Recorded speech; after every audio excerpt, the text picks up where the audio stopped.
I certainly hate America, or so I've been told by the media. All right, we ready? Don't make that the intro. No, you definitely can. My dad will love it. 14, 15. I thought I heard Hannity say that you guys hated America.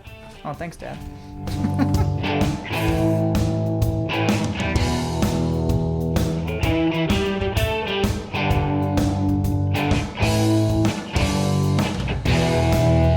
Welcome to the Georgia Politics Podcast. It is Wednesday, July 3rd. You are hearing this after the wonderful parade in Washington, D.C. We will not be talking about that today. I hope everybody's having a lovely holiday.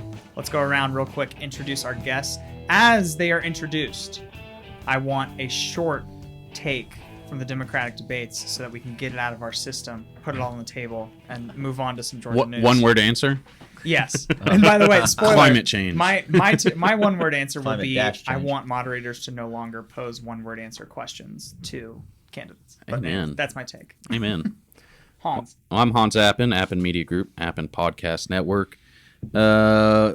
Short take on the debates. First night was the JV show. Clearly, I didn't think it would be, and it turned out that's absolutely what it was. And second night was, I thought, a good debate. I hope we get more of that going forward. Your time is up. All right, Greg. This is Craig Kidd, first vice chairman of the Fulton GOP and chief of staff to the mayor of Johns Creek. I'll stick with one word: hilarious. Shocking. Would you care to elaborate at all? If you want me to, sure. Quickly. I think it's hilarious that the Democratic frontrunner got bludgeoned and possibly fatally wounded on an issue that has not been in the public arena for 40 years. Well, okay. This is Charlie Bailey. I was the 2018 Democratic nominee for Attorney General, now in private practice at Cook and Conley. The debates were lively and entertaining, and this is a long campaign. I think last time you were here, you plugged your affinity for Kamala Harris's prosecutorial style. Yeah. I think we got to see a little bit Yeah, of that. I think I've been telling people, I said, just wait to the first debate. This is someone that, I love Vice President Biden, too. The most important takeaway, it wasn't anything, and I understand the point about busing, but it really, nobody's going to be talking. Busing isn't going to be an issue in this campaign. The most important thing, the biggest takeaway is that she showed that she introduced herself and she showed that she was strong, could prosecute a case, and could stand up to Donald Trump. That's why you saw her go and jump in the polls the way she did. I don't know if I agree with the fact that it won't come up. I'll point to 1988. Those of us who know the election know that it wasn't George Bush who introduced the concept of prison furloughs. It was actually Al Gore in a Democratic debate in what at the time seemed like an aside, but it was later used by the other side and is considered 30 years later to be one of the seminal issues of the campaign. I actually have a genuine question for the three Democrats in the room. I think when we were all watching the build up to Harris's busing comment, we all knew where she was going with it. And at the time I was going, okay, Biden, ask her a question. Say something like, well, was that you? When she was talking about the girl, and she was building up to it. She was building that momentum. My question is, if he had interrupted her and said, that was you? Something like that. Would that have hurt him more than letting her build up this prosecutorial momentum? Yes. Yes, because she would have still made her point, and he would have been rude to her. Yeah, and there's a reason that the moderators who were being sticklers on time for the previous hour and a half seemingly let go of all rules and regulations as they saw her getting into this zone. Oh, it was the same way when in the New Hampshire debate in 2016 when Rubio self-destructed and Chris Christie called him up on it. They let it ride. They let it ride. So that's the whole reason we're here. It happens. All right, let's get to some Georgia news. Well, we're going to go into the court and put Charlie through the ringer here, make him earn his paycheck for showing up today. Couple Supreme Court rulings that came down this past week that could affect upcoming Georgia elections, upcoming Georgia procedures, everything under the sun. Gerrymandering decision. The Supreme Court ruled in a 5-4 decision on party lines that the court had no role to play in gerrymandering decisions based on party. We'll come back to that part. The court already does not allow districting based on race or racial gerrymandering. My main question after watching this unfold and listening to the reporting, and I'll pose it to Charlie, where do we go now? Is this going to get back to the Supreme Court somehow, or is every case going to be decided at a very local level? I'm not sure, what the outcome of this is going to look like. Well, there will continue to be. I mean, if Justice Roberts thought that this was going to be the end of lawsuits challenging unconstitutional gerrymanders, he's shown his, I think he used naivete in another opinion. He's shown his naivete. So it's going to continue, whether it's based on race or partisan gerrymandering. But as far as people that care about this unconstitutional practice and view it, I think rightly, as the single greatest threat to civility in our country, political civility, then we need to focus our efforts on getting people out of office that don't agree, and changing the law from state house and state senate chambers, and putting in place independent commissions to draw our lines. Is it unconstitutional practice for legislators to draw the district lines? I thought the Constitution gave that power to the lawmakers. Well, okay. So it's not it's not unconstitutional for them to draw the lines. No. Constitution's actually pretty vague as to what states, how they implement their. Yeah, I mean, and even so, a few years ago, the Supreme Court said legislators can draw them, independent commissions can draw them, a panel of judges can draw them, and Justice Roberts, in his opinion, actually reiterated that all those ways of doing it are constitutional. What I was referring to is the unconstitutionality, setting aside what Justice Roberts wrote, the unconstitutionality of a partisan gerrymander. If those of us that care about that, then we need to take it out of legislature's hands. So there were two cases here that were brought up, one from Maryland where the Democrats were accused of gerrymandering, and one from North Carolina where Republicans were accused of gerrymandering. Here in Georgia, Craig, what is the history like of gerrymandering? And I know you're about to pronounce it gerrymandering because you're the historian. You took such offense at it, I figured I'll play ball with it. So far, I figured this would be the one environment where I could say gerrymandering and people would understand me. But in a normal conversation, I can't say it because then they think I'm an idiot because I don't know how to pronounce it. Well, it's a pretty enormous issue that comes up about every 10 years. Run us through the last couple times and when maybe, I guess, people in Georgia started really seeing it as an issue and how you think it might play out in the future now. Well, that's an awfully broad question, but I was working down the legislature when the Democrats controlled the redistricting process in 2001, and they passed 3 maps: state house, state senate, and congressional, that were stunningly egregious. In fact, I've supplied a copy of the maps to everybody here, and some of the districts are remarkably laughable. And actually, it even went beyond drawing creative lines, as I've explained to Preston. The district lines in the House map are not egregious. What's particularly egregious is they brought back an old concept called multi-member districts. And you can see these maps on our YouTube page right now if you're watching on YouTube. Which means that one district could send 1 legislator to the state house and another district send 4. Others can send 2, others can send 3. And it was very specifically drawn to elect Democrats and kick out certain Republicans. I had a couple good friends who were drawn out of their map at the time. So it has always been a partisan atmosphere. To get back to Preston, to your main question, it has always been a partisan act. Unfortunately, here in Georgia, since our 2-party system is relatively new, we can't go back into the 80s and 90s and really call it a partisan issue. But starting in 2000, when the Democrats' controls was clearly slipping, they did this particularly unique method of districting. And like I said, it went right up and down the line. They look at the congressional map. The one that was designed to elect John Barrow stretches all the way from Athens, Clark, all the way down to Savannah, with a finger that picks up. Yeah, this is a crazy map. I mean, that's a hell of a map. Look at the 8th. Well, there's so many stories. Well, the 8th and the 2nd the 1st and the 2nd are particularly funny. Which this is a story. We're all politicians here in one form or another. We all know that the joke about politics is best laid plans. The plan of the congressional map was, if you see the finger of the first CD, the pink one, shoots into Colquitt County. That was specifically drawn to make Saxby Chambliss Oh no, I'm sorry. I have that wrong. Excuse me.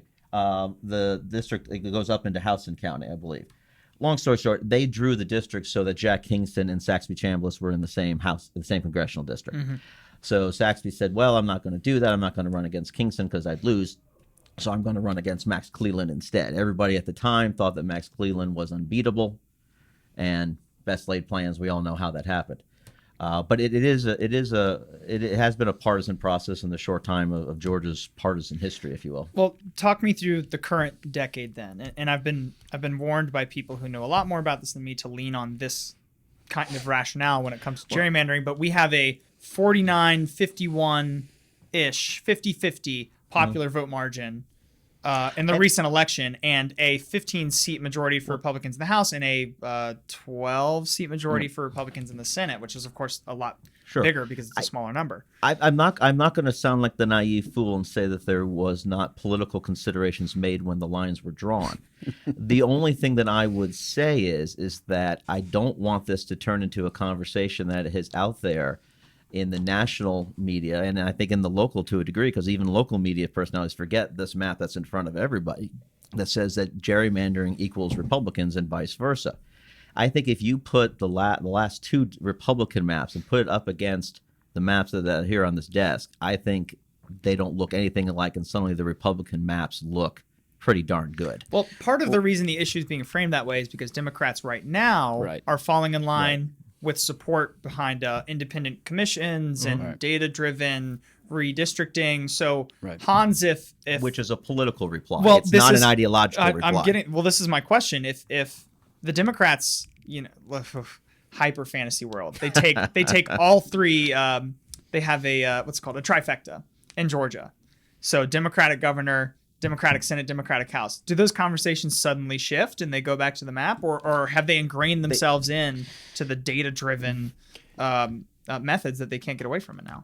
The audience that is advocating on behalf of this issue is going to be a very loud audience that will say, now that we're in power, we shouldn't abuse that power and we should act on what got us here. I'm going to tell you now, as someone that's been in these rooms, both on the legal side and the political side, it's over in the Democratic Party. This is completely settled, and Craig's completely right. Look, my mentor is Roy Barnes. I mean, he was as big an architect, if not the architect of these maps. Absolutely, Democrats have involved themselves and led partisan redistricting efforts we don't have to go back like a decade. I mean, decades and decades and decades. There are no clean hands. Everything here, right? The light touches. But now Democrats have seen over the past 10 years that it ain't worth it.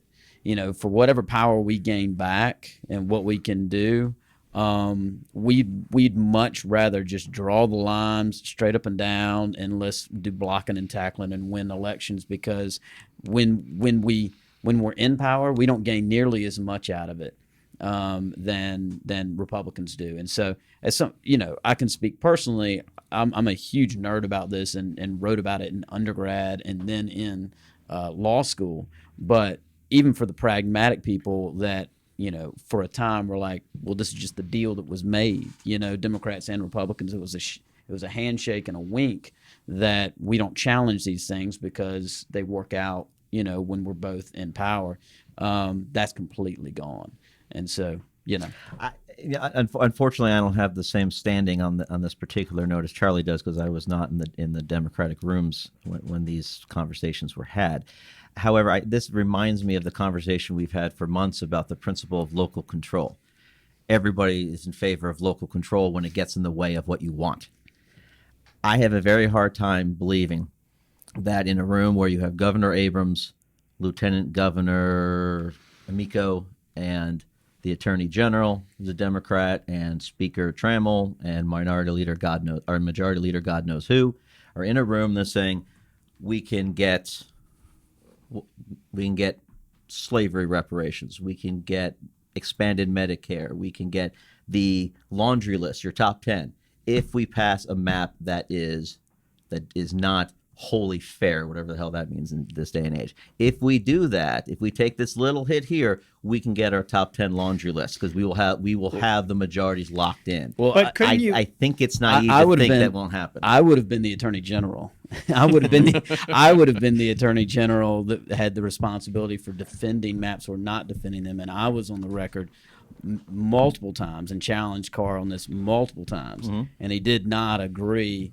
What I said is, if there's any gerrymander, period, partisan, racial, or otherwise, I wouldn't defend it in courts. That's the other opinion that came down is out of Virginia, where the courts found that it is the Attorney General of Virginia gets to decide what the legal position of the state of Virginia is, not the legislature.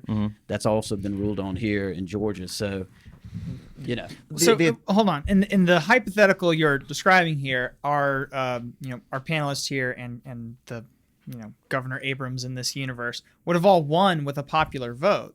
So going to a closer to proportional representation, is that not something we should be striving towards? Like if the governor won with 51% of the vote, then 51% of the House seats, roughly, right? I mean, the very fact that you're framing the question in percentages of fairness, 51-49, you're already making it a political conversation. I'm just saying the apolitical standard is neighborhoods of interest. Now that means different things to different people. But as soon as you start talking about political fairness, it's already a political question. You're already using a political standard. I'm asking you if proportional representation should be a goal because of course the Democrats could draw a map where they had a 20-seat majority in the House. Where you can just draw lines. But yeah, they did. If they were to go and redraw a map where it more represented the votes of the population, you don't think that should be a goal of redistricting? I don't see. So you would take let's just say North Fulton, since we're here in North Fulton.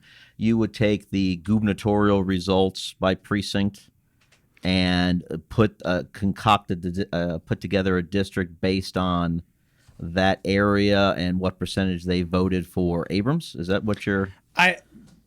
Yeah, I know I asked for this, but we're getting into the weeds a little bit, and I'm not equipped to talk about that. But I'm just saying that in general, right now we have a split in Georgia. I would grant you the Republicans have an advantage based on the way the recent elections went. But in the legislature, it's not really a split. It's a pretty large majority. In the Senate, it's almost an unbeatable majority. So I'm saying, shouldn't they reflect a little closer to what the popular margin is? I'm not saying you use the popular margin as your resource. I'm just saying, shouldn't it be a goal that we have proportional representation? Like I don't know how many legislative supremacists there are in the Georgia legislature, which means that we view ourselves as an equal branch of government to the governor. I don't know how many legislators would feel comfortable having my district drawn around what voters did in a gubernatorial election. That might be too theoretical. Well, what do you think the goal of line drawing for districts should be if it's not fairness? Or what do you think the best method to go about it would be? Like, would you support an independent commission? Do you want legislators involved? Or this has been a political process since the founding. We all know this. The oldest story of gerrymandering in this country is when the Virginia legislature drew a district to make it so that James Monroe couldn't beat James Madison in a congressional race. I mean, imagine that. We're talking James Madison versus James Monroe, for the love of God. The fact that computers have enabled us to get as detailed as we can is a shame. And I would probably be supportive of not being so hyper accurate to that degree. But I don't have that much of a legitimate problem with, as long as you maintain a community of interest and as long as the map looks coherent and sane, and which is what the Supreme Court had the problem with. Who's to say what's coherent and what's sane? Well, I guess the elected representatives are, because who else would?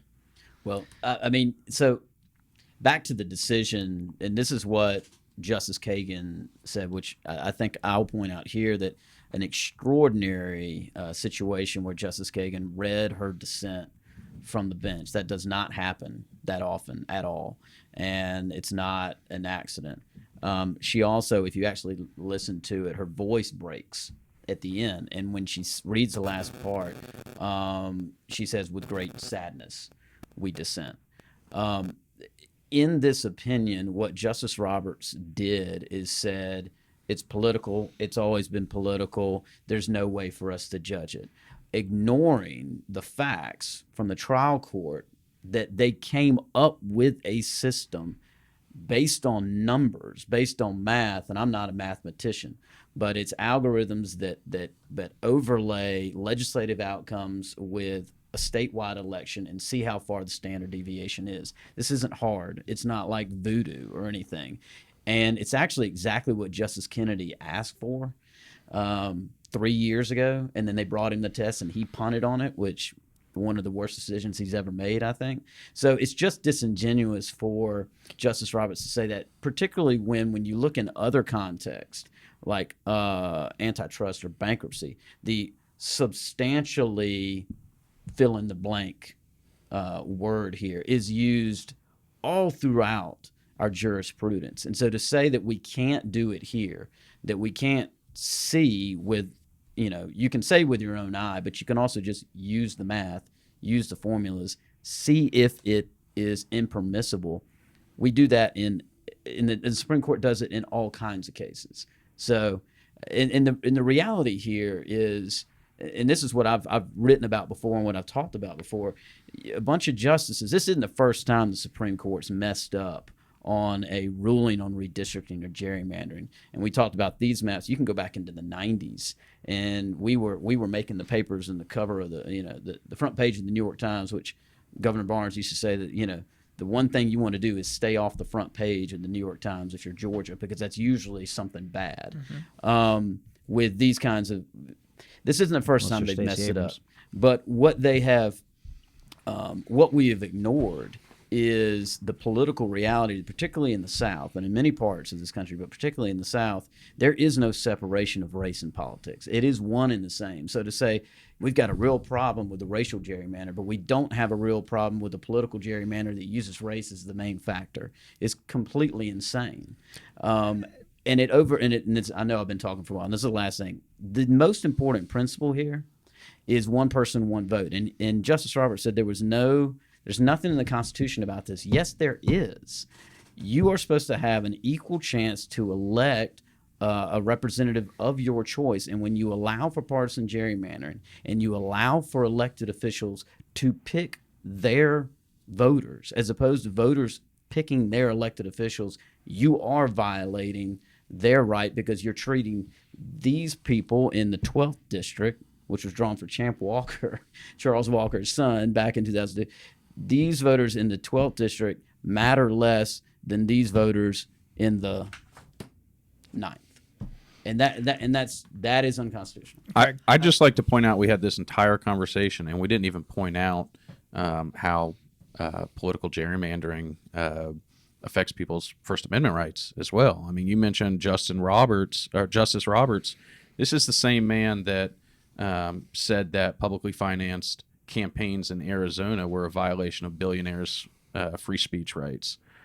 So the hypocrisy is quite real with Justice Roberts, and I agree for him to say that there are no solutions to the problem. That was just kind of shocking. Yeah, I imagine we could talk about this at length.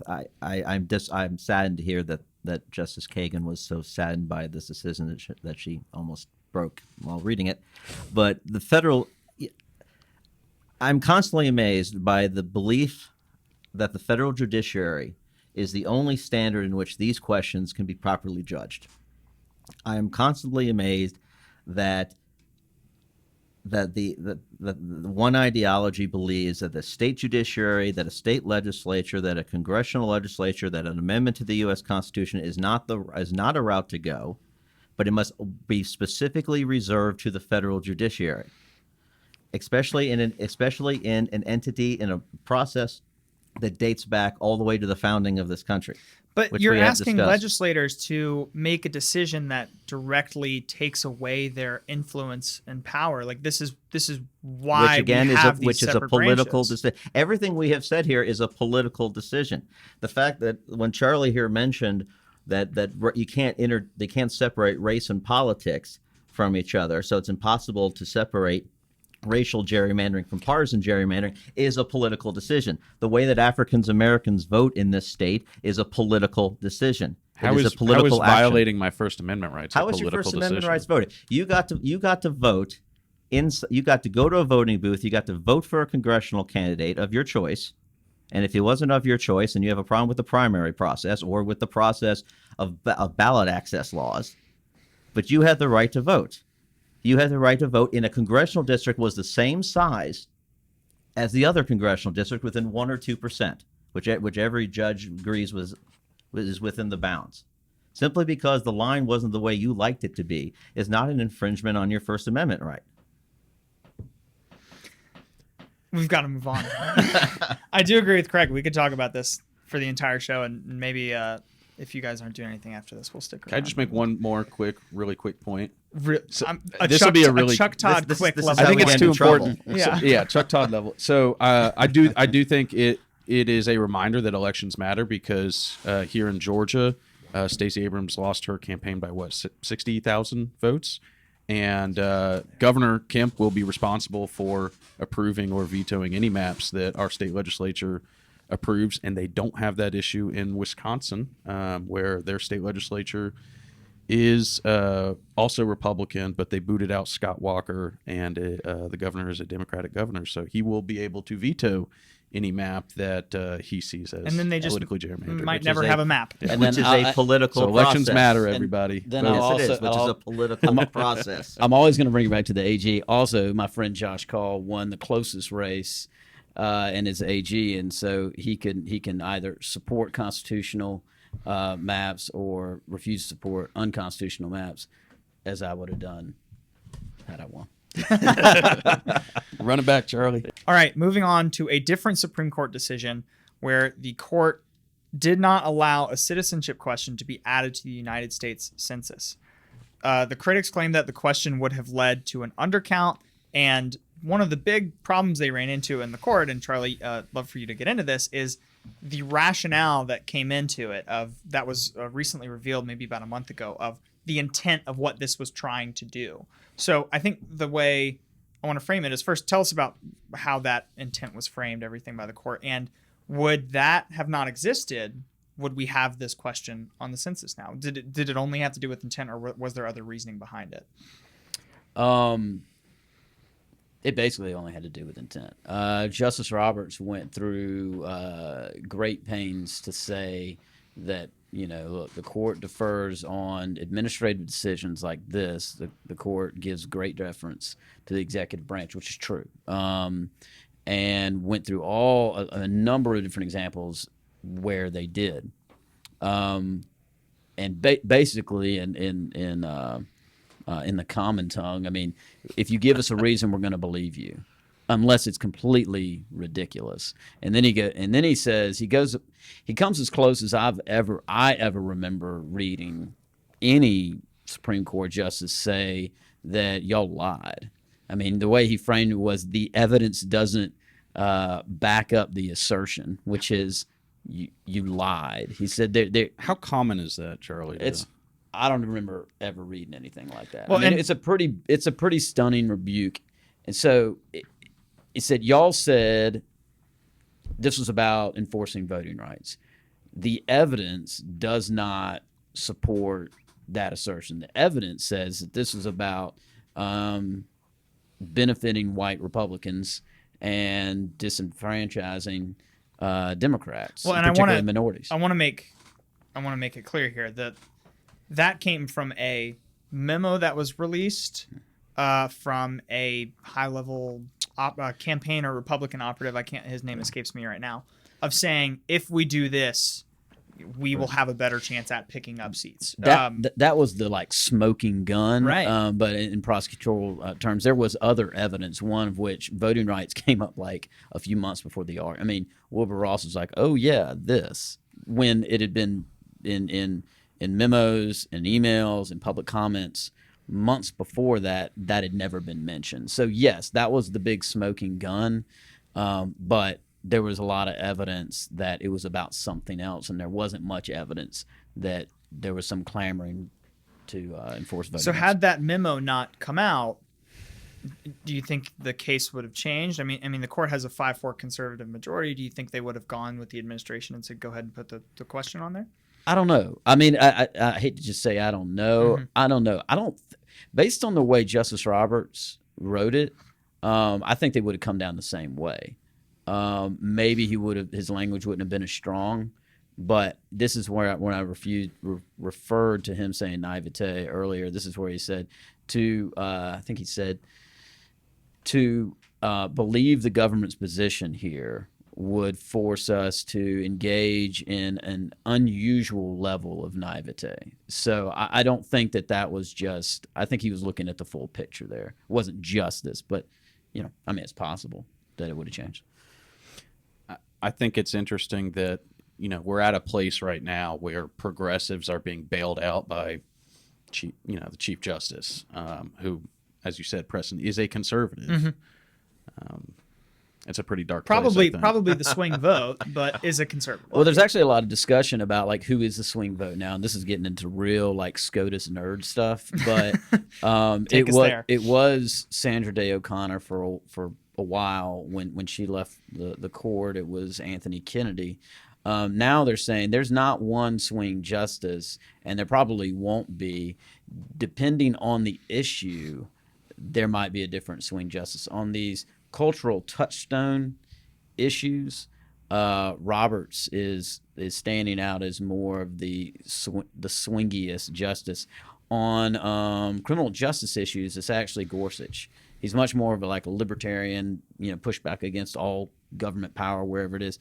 And then Kavanaugh has to a lot of people's surprise. I mean, he's the one that sided with the liberals on the first antitrust opinion that backed up consumers in maybe 18 years. Is that the Apple case? Yeah. Yeah. So yeah, I think there's going to be three. Those three are going to take different roles. Both political parties are looking for ideological purity in their justices when they are appointed. That's not always going to be the case. I find it particularly unique from a theoretical standpoint on why it is that allegedly more conservative justices seem to break off and have different vantage points, whereas the liberal bloc on the court seems to be very much in lockstep with each other, at least on the best known decisions. I mean, I don't look at every SCOTUS decision and see that Kagan broke with, et cetera, this week. So I would take a step back and just look about what does that say about the two particular ideologies right now, liberalism versus conservatism.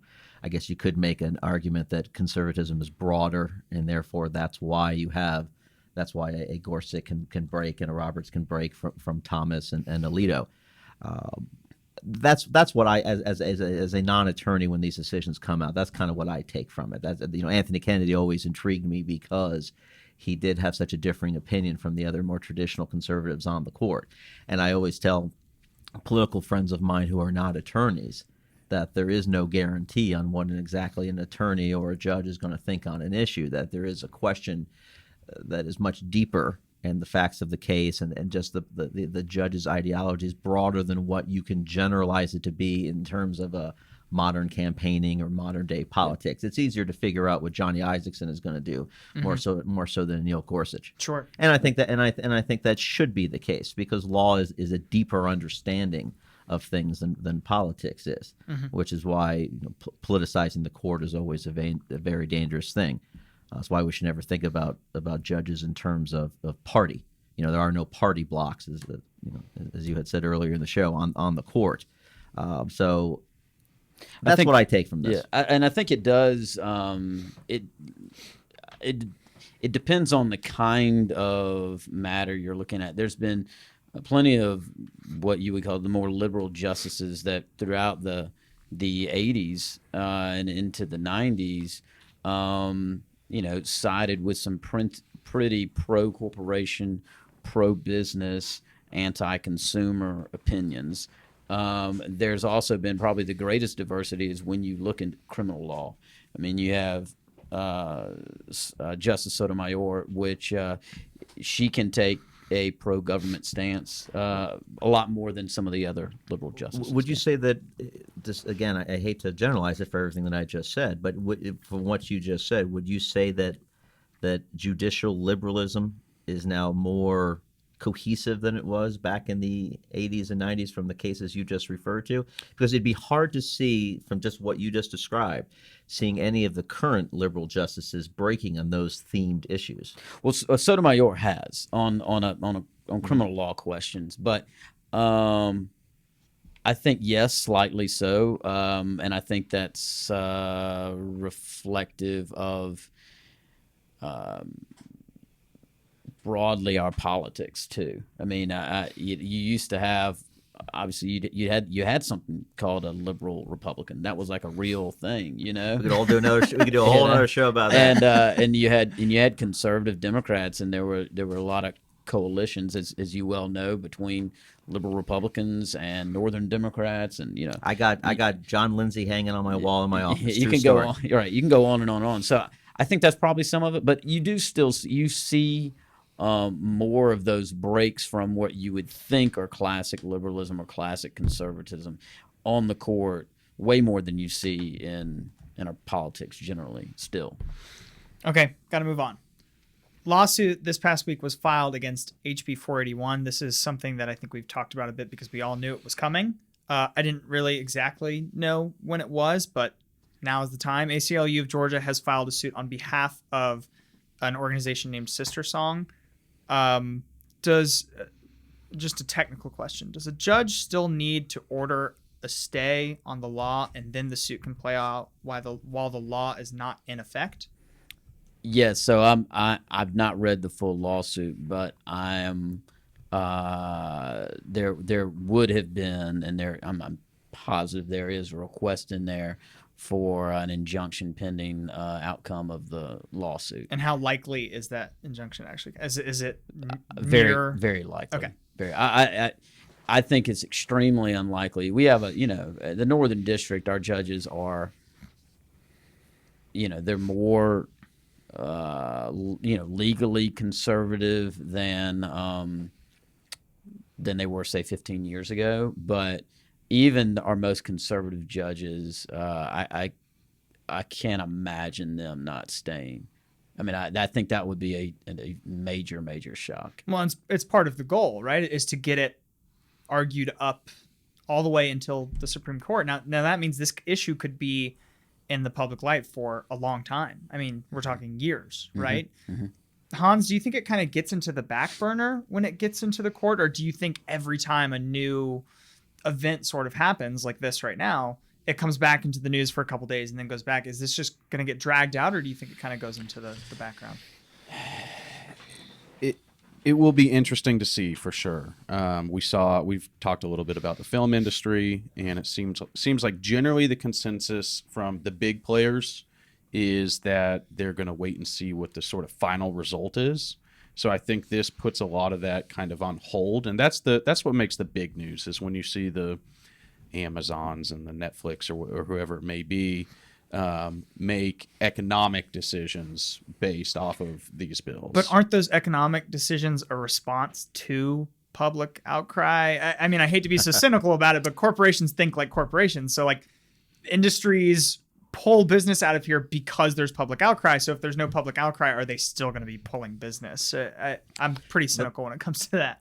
There will be public outcry because I think the minority party in the state will continue to demand the public outcry. And to a certain extent, we have seen that this is going to be an election issue. I mean, this is going to be a pivotal election topic, and we've talked about the 7th District a little bit. We had predicted that Renee Unterman may, not talk about this as an election issue or try to avoid it, but it was part of her campaign announcement. Mm-hmm. It's going to be a seminal issue because I think the Democrats have decided that this is how they're going to win the 20 cycle. I'm going to cite a story, and I apologize. I'm not going to give any names, but just trust me that this conversation actually occurred. A friend of mine is running for the state house next year, and she was approached by a Democratic Party operative and she tried to get my friend to switch and run as a Democrat. I don't know if this is a program that the Democrats are doing statewide or not. I really don't know. But the gist of the story, the gist of the conversation is that we are a big tent, the Democrats. Any issue that you have, we can work with. Charter schools, we can work with that.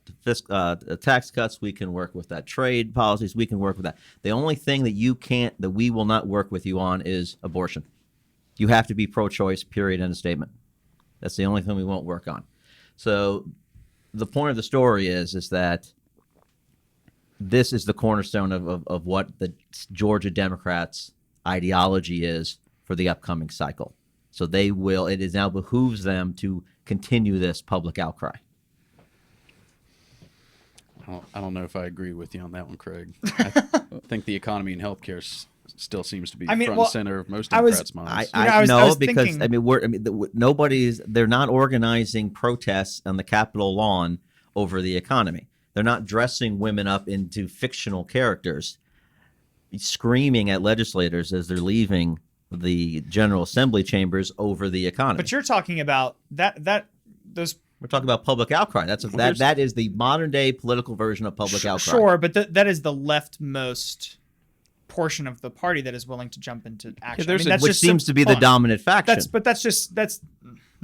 That's just simple, like, principle of politics, right? That the people most likely to get involved to that extent are going to be the outside line of their party. So I think it's unfair to frame those people as the cornerstone of everybody else. If you have a Democratic operative, and again, I apologize, I can't give names, but I promise you it occurred, saying that everything is on the table except for abortion, how is that not a left-leaning, much more so than under the Roy Barnes years, how the Democratic Party of the state has evolved? So I'll say this. I'll quote Will Rogers here. God, we're going all the way back to the 20s. Yeah. All right. Wow. I'm not a member of an organized political party. I'm a Democrat. Yes. I thought you were going to go into the one. I would never be a member of a club who wouldn't take me as a member. Oh yeah, there's that too. There's that one too. Yeah. I don't.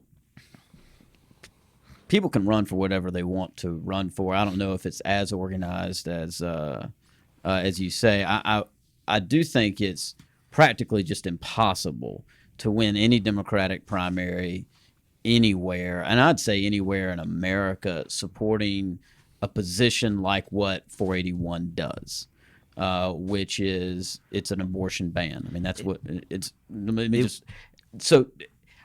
It's not impossible to be pro-life and be a Democrat, and particularly, in the Midwest, that's a fairly common thing. I think it's less common than it used to be. I think that's fair. Name me a pro-life Democrat congressman or a representative or a senator. I hate when people do that because the Senate is Congress.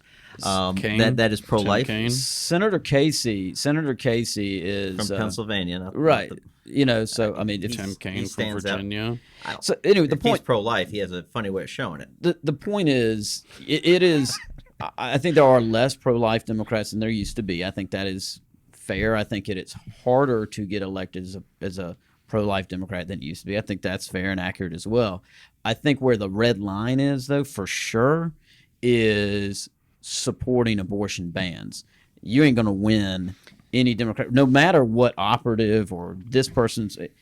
Forget all that. You're not going to win a primary supporting an abortion ban. I think that is fair. As very often as we say on the show, I think the political world doesn't always reflect the general public, and that the general public lives in a gray area most of the time. And I think a lot of people land on this issue somewhere in the middle. Sure, they do. So I think framing it as, this law is not in the gray area. This law is all the way to one side. Just as conservatives would say the laws that were being proposed in Virginia and New York were all the way to one side. So, but the general public lives in this gray area middle. So I still think it's unfair to frame, the leftmost outcry as the entire portion of the Democratic Party in the same way that the conservatives wouldn't want to get. But my concern would be is twofold to that. This was not you must be opposed to 481.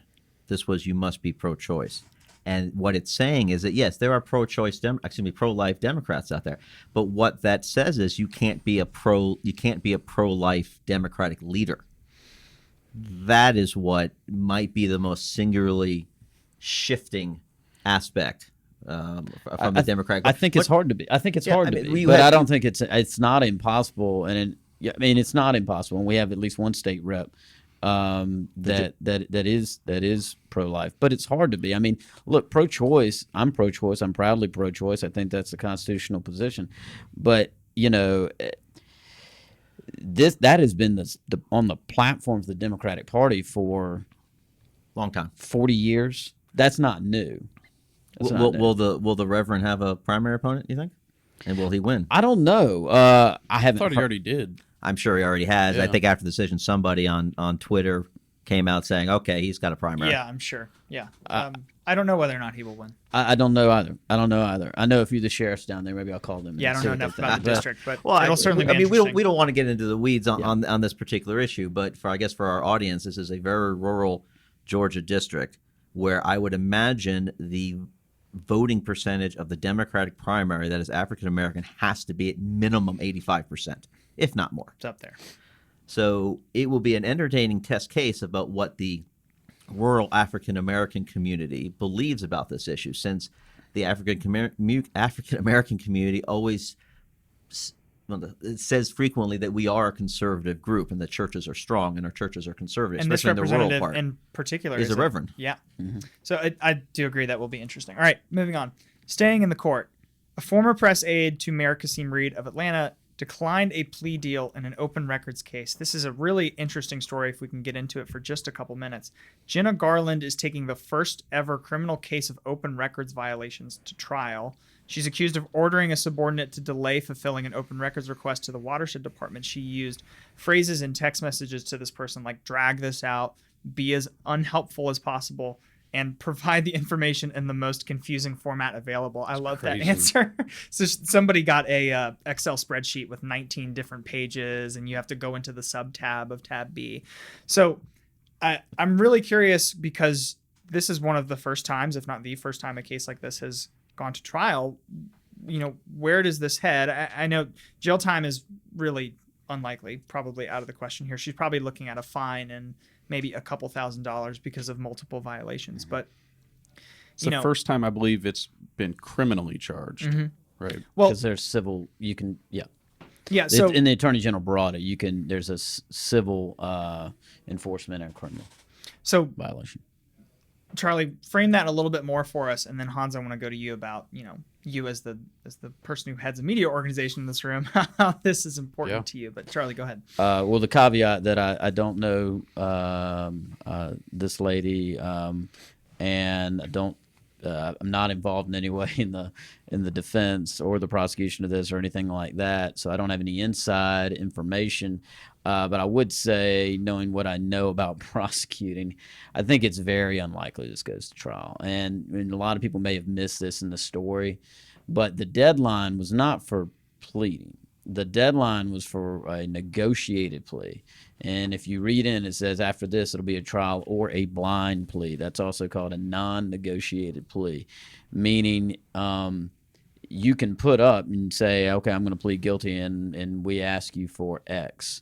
And then the state asks for Y, and then the judge decides, and you have to sit with that. So I don't know that it's going to go to trial. And there was a comment in there by one of her attorneys that there's so much information and she hadn't had the time to review it all. If she had advised her client to plead guilty without having reviewed all the evidence, I mean, that's a bar complaint coming right there. So I'll just pump the brakes slightly on. I don't know that this is actually going to go to trial. Are you familiar with open records? Yeah. Law, Back to the principle of it, Yeah. I think these kinds of texts and comments are abhorrent. I think it's exactly what the open records laws are designed to protect. I think she should have been charged. And I think that there's more of this, and I think Hans could probably speak to it. There's a lot more of this than happens. She's not the only one in the state of Georgia and a local government that's doing this. And it needs to be cracked down on because open records are key to the fourth estate, and maintain an open, free society. Yeah, no, we're hearing more about this case in large part because it's the mayor of Atlanta, Kasim Reeds, his former press secretary. It happens all over the place in the state of Georgia, but you don't hear about it as much because, frankly, there are less organizations and people that are available to hold these people accountable because more often than not, the way that these violations are discovered are through the media, and they're especially in rural Georgia, there are less media coverage. There's less media coverage available to them, but this is a pretty severe violation at face value. But this happens all the time in varying forms, whether that's deleted text messages. We've seen some of that in the areas that we cover, whether that's using personal emails to discuss official government business, which is also a violation. But no, this does seem like a pretty egregious example, in my opinion. I think this is a good segue into our last topic in the court, which is the lawsuit that Appen Media Group, of which we are a member of. Member Okay. of, yeah. I don't get paid by Appen Media Group, but we'll talk about that after the show. But give us the details on that and where everything is there. Yeah, sure. So, no, we've had some pretty major developments this week. So just to give our listeners a little background, we cover the city of Roswell and the Alfred Roswell Herald and have for about 30 years. And part of our coverage is reporting on the crime that takes place in the city. And the first step in that process is to file open records requests to the police department. And for a few years now, that has been a really difficult thing for us to do, our reporters to do. And what I mean by that is when we file reports, we often don't receive them in the amount of time that is legally required, which is 3 days for notifying us that they have received the request, and then a reasonable amount of time after that. Also, oftentimes, once we actually receive the reports, they are very heavily redacted. And sometimes when we do receive the reports, for many major crimes, the entirety of the incident report is about 2 sentences. So to compare that to our friends over here in Johns Creek, if there were to be an armed burglary in Johns Creek, the report we would get from them might be 5 or 6 pages. But oftentimes the reports we get for the same crime in Roswell is about 2 sentences. And then they also claim that is the extent of the report. So that's part of what we're dealing with. So we, in December, decided to move forward with a lawsuit to compel them to start complying with open records requests. We've been going back and forth in discovery for about 4 months now, and the city continues to deny any wrongdoing. So this week, we made the effort to really bring this issue to the Roswell community. We started a GoFundMe page, which you can find at GoFundMe.com/Roswell-Police to help us pay for our attorney's fees, which are now approaching $10,000. We are running on page 3 of the Alpharetta Roswell Herald every week until the conclusion of the suit, updates to the Roswell community. And then lastly, we are sending a newsletter that echoes much of that same information to our 20,000 email subscribers. Craig, you guys have the stamp of approval from Appen Media. Oh, that's for true. transparency. That's true. That is good. Hans here is trying to prove the old adage that you don't take on someone who buys print by the barrel. Here, using his own paper. Well, I don't know if the pushing. Hans Appen stamp of approval would help or hurt you in your community, but I guess we'll find out as we get going. I honestly don't know. That's an interesting question. All right. No, Care to find out? Nah. I'm very happy to know that from my limited understanding that the city of Johns Creek does very well with our public record requests.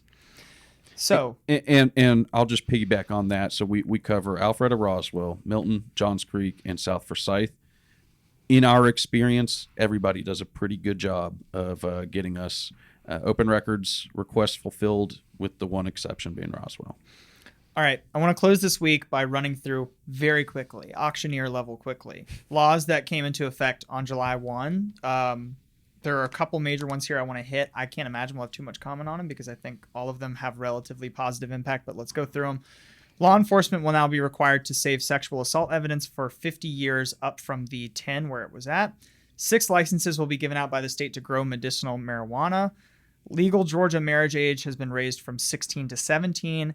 And finally, a new law will protect renters from eviction for complaining about unhealthy living standards. I'm looking around the room to see if anybody's got any public comment, but I think those are all relatively positive. Thumbs up. Sure. I was trying to make a joke, but I can't remember the guy's name, so it won't be funny. I'd love for that Story, to be Craig. yeah, that's our only comment. Excellent. Okay, so I want to close this week, like we do every week, by talking about what we're watching in the upcoming news. Let's start with my right. Hans Appen? Sure. So I just think it's two things real quick. One, as we were recording some breaking news, the Commerce Department had said that they were officially moving on and removing this citizen question from the census. Donald Trump has tweeted that that is fake news, that the question will still be included in the census. They've only got like a month to figure out how to make that happen. Yeah. Is that possible? I thought they were already printing them. I thought they were coming close. I thought they were legally required to start. I thought the whole reason Monday. the court had the decision near the end of June is because the people who run the census said they needed to know. They needed to know by July 1. Right, which it's July. And I imagine the Department of Justice walked into court and said that they were printing them. I imagine things will proceed and things will just proceed on time, and the tweet will just be there for the history It'll books. just Yeah. Probably fade right. into That question's history. not going to be on the census. Yes. So Not this time. So my one thing I am watching, we saw Quinnipiac came out with their post debate polling, and Joe Biden now has a mere 2-point lead over Kamala Harris. So things are getting interesting, heating up. Don't get me started on Joe Biden polling again. We'll do what we did last week. Okay, good. All right, Craig. I have two things. One, in a couple hours, we will have the groundbreaking ceremony for the wall that heals at Newtown Park in Johns Creek. The city of Johns Creek purchased a replica of the wall that heals, the one that was traveling around the United States. We've had it in storage since. I'd like to thank Corey Davenport, former councilwoman, and her family for bearing the burden of that cost. We'll have the groundbreaking in a couple hours, but it'll have already occurred by the time we post this, so it'll already be in the past. Thanks everyone for coming. Yes, I appreciate it. I hope we have a decent crowd for it. It's going to be absurdly hot, and this is it's basically a replica of the Vietnam War Memorial, the wall in D.C. It was in Johns Creek for a week. A year and a half ago, 2 years ago, before my time with the city, and an absurdly large number of people visited it. And there are lots of stories that it is a very moving replica of the wall, and that is an experience that is quite a catharsis for many Vietnam vets. And as my father is a Vietnam vet who doesn't like to talk about it very much, but not in the way that you're thinking, it does mean a great deal to a number of people. The second thing is a little historic. Today is the 156th anniversary of the Battle of Gettysburg. Oh, cool. Today is day 3. The artillery barrage that started Pickett's charge started about an hour and a half ago. The charge will start in about half an hour at 3 o'clock. And actually, that is exactly 3 o'clock. There was a guy in the College of Gettysburg who took the weather every day in his life. He was part of the meteorology, whatever it was. And so we know exactly what the weather was like every hour during the battle, which is pretty cool. Like? And unbelievably hot. Good. It gets unbelievably hot in South Pennsylvania in July. You wouldn't think it does, but it does. I remember when I've been to Gettysburg once. I was a kid, and the only thing I remember 2 things. I remember that it was unbelievably hot, and I remember that at Eisenhower's farmhouse, the clock outside his house doesn't work. Why do you remember these things when you're 8 years old? Who knows? But yeah, so Pickett's charge is about to begin, and there will be. It's a great battle. Favorite Battle of Gettysburg book? What? There's just so many to like choose historical fiction or a book or any book. Yeah, historical fiction. I know of 2. So I know The Killer Angels is the one everybody knows. There's another one that is. Yeah, of course. Yeah, absolutely. What's the one? The movie is the movie Gettysburg. You're looking is at based me. out of. I have Have you no not idea. seen the movie? No. Go see it. It's very long. will. So prep yourself. It's long, but it's extremely worthwhile. This is before Ted Turner did it. This is good movie. before CGI. It's a good movie. So every guy on there is actually a human being. Pickett's charge is a little smaller than it was in reality. I guess they couldn't find 15,000 people to charge all at once. But it's an incredibly good. It's an incredibly good movie. The book is very good. I would recommend it. The author's last name is Shahara. I don't remember his name because there's also the son who writes historical fiction as well. But there's a great book. Stephen Sears writes a real history of Gettysburg, an actual history, and I'd recommend that to anybody, especially if they enjoy reading about regiments and brigades and corps and divisions and generals. It's very, very clearly lined out. But I'm a Gordon Meade apologist, and I don't apologize for being an apologist for George Gordon Meade. He's actually on my Facebook page right now, and so we'll do this again next year. We are in uncharted territory. All right, Well, Charlie, go ahead. The boys of Vermont and the boys from Ohio did their job, and the boys from Pennsylvania, and they beat back Pickett's charge, which was a great day and a great thing for America. That is true. Controversial take there. Great. I don't care. I'm kidding. I don't think anybody's going to tweet at you for that one. Go ahead.